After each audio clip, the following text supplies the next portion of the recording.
souvent on nous parle de surcharge progressive et effectivement la surcharge progressive est la meilleure manière de progresser en musculation, mais la surcharge progressive n'est pas qu'une question de chiffres. C'est-à-dire que il suffit pas juste de augmenter ses répétitions, augmenter ses charges, augmenter peut-être son temps sous tension ou même augmenter ses séries pour progresser en musculation en termes d'hypertrophie musculaire.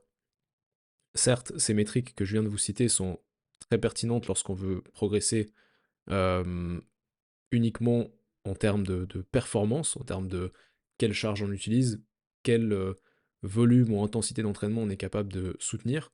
Mais lorsqu'il s'agit de provoquer un réflexe d'hypertrophie musculaire, il va également falloir se concentrer sur, premièrement, le ressenti et également l'exécution.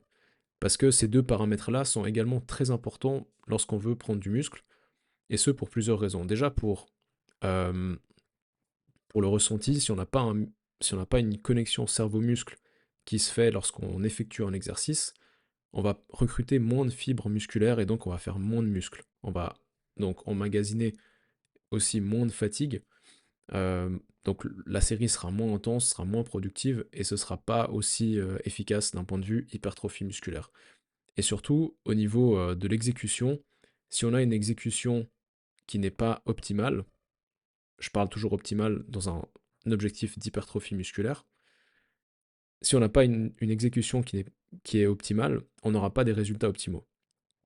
Et par exécution optimale, j'entends une amplitude complète, une phase excentrique plus lente que la phase concentrique, préférablement la phase concentrique qui soit la plus explosive possible, et éventuellement peut-être ajouter des techniques d'intensification telles que des drop sets, des supersets, des choses comme ça.